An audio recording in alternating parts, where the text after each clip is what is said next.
ஆதிகாசி பீடத்தில் இன்று உத்திராட்டாதி நட்சத்திரம்.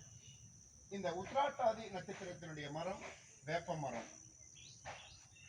உலகத்தில் உள்ள உத்திராட்டாதி நட்சத்திரக்காரர்களுக்கு இன்று இயற்கையே இறைவன் ஆதிகாசி பீடத்தில் வேப்ப மரத்திற்கு பூஜை நடைபெறுகிறது.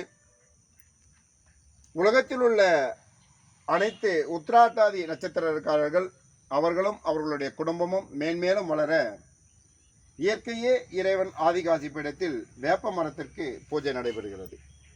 ஓ